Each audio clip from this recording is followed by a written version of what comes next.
Nơi cạnh đào phun tội mối, miên hang Nelica cha cha, để kế châu chấm đánh pin để số sầm lên tất tạ. Nơi tì nú, cha Jora Ilis, chấm đái bèo thay riệp trong Nelica để bố pin từ đầu phiệp ẩm nặc. Mỗi ngày, khminh say chmut lira bằng bậc phía, hai đa châu một nông háng chỉ muốn chật sập sát, bố pin từ đầu ca trọng đằng. Niên mới khơi kêu mình chân mình ai dột bán, hai xu thả, hai đã vấy ban chi Nelica tiếng ní đa tăng tay một chục làng lai. Elias nhìn nhầm bần tích, nơi bèo quạt đằng thả niên chập đam lư sầm lên sầm ngắt, đã phiết chân mình sâu dọc tiếp tục đạn. Bèo nú, quạt đằng thả chập đam miên rừng ở cha cát láng, nơi nông hang lira ban rốc khơi propอุปกรณ์mốiได้เหมือนข้อมาดา វាបន្ទុកពលឺខៀវស្រាលស្រាលដូចជាពលឺដង្ហាលីរ៉ាសូមអនុញ្ញាតឲ្យអ៊ីលៀសប្រាប់ពីប្រភពរបស់វាប៉ុន្តែគាត់គ្រាន់តែថាវាមកពីកន្លែងមួយដែលមនុស្សភាគច្រើនមិនអាចឃើញបានទេត្រាស់ពេលនោះការខិតជិតនៃលីរ៉ាធ្វើឲ្យគ្រាប់ឧបករណ៍ចាប់ដើមវិលដូចជាកំពុងអញ្ជើញនាងអ៊ីលៀសសួរថាតើនាងបានឮសំឡេងរបស់វាដែរឬទេនាងហោណតនាងឮច្បាស់ក្នុងចិត្តហើយវាជាសញ្ញាដំបូងនៃមន្តឯកគុំពេលលីរ៉ាចាប់គ្រាប់ឧបករណ៍បន្តិចជញ្ជាំងនៅខាងក្រោយហាងចាប់ដើមរត់រើនាឡិកាទាំងអស់ក្នុងហាងមិនឈប់ដំណើរការជញ្ជាំងប្រែទៅជាទ្វារមានពលឺញាក់ពលឺបញ្ចេញសំឡេងដូចខ្យល់តូចៗនៅពេលទ្វារបើកតួជើងតូចមួយដែលមានរាងដូចអារ៉ាម៉ាស៊ីនតូចៗបន្តិចហោះចេញមកវាឈ្មោះធុកវាហោះជុំវិញលីរ៉ាដូចជាគេដឹងនាងតាំងពីយូរអេលៀសថានេះជានិមិត្តសញ្ញាថាទ្វារនេះជ្រើសរើសអ្នកលីរ៉ាមិនអាចទប់ការចងដង្បានទេនាងយល់ថាជំនឿរបស់នាងកំពុងនាំទៅរកអ្វីមួយអស្ចារ្យនៅខាងក្នុងទ្វារគឺជាពិភពអស្ចារ្យមិនធ្លាប់ឃើញ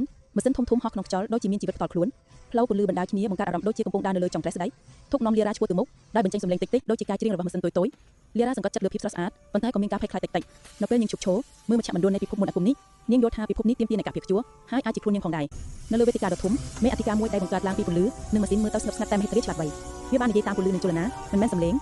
លីរ៉ាយល់តាមអារម្មណ៍ថាពិភពនេះកំពុងខូចជ្រាបព្រោះគ្មានអ្នកជួសជុលម៉ាស៊ីនពេលវេលាធុកជម្រាបនាងឲ្យដឹងថាគ្រាប់ឧបករណ៍ដែលនាងរកឃើញនោះគឺជាចុងសោរទៅរកសមត្ថភាពក្នុងការបង្កើតសមាភិបឡើងវិញលីរ៉ាមានសេចក្តីសង្ឃឹមនិងទទួលខុសត្រូវថ្មីមួយលីរ៉ាបន្តិចត្រឡប់ពីពិភពម៉ាស៊ីនទៅកាន់ហាងអេលៀសវិញទ្វារអាថ៌កំបាំងបិទស្រស់ៗឡើងហើយបាត់ទៅដូចមិនធ្លាប់មានអេលៀសសួរថាតើអ្វីដែលអ្នកឃើញលីរ៉ាប្រែត្រឡប់មកមើលធុកដែលកំពុងហោះលេងតូចៗនៅលើស្មាមានថារឿងដែលមនុស្សមិនអាចជឿបានទេប៉ុន្តែវាមានសារៈសំខាន់ណាស់អេលៀសញញឹមពេញមុខដឹងថាពិភពនោះបានជ្រើសរើសលីរ៉ាឲ្យក្លាយជាអ្នកការពារថ្មីហើយដំណើររបស់នាងទើបតែចាប់ផ្ដើមប៉ុណ្ណោះ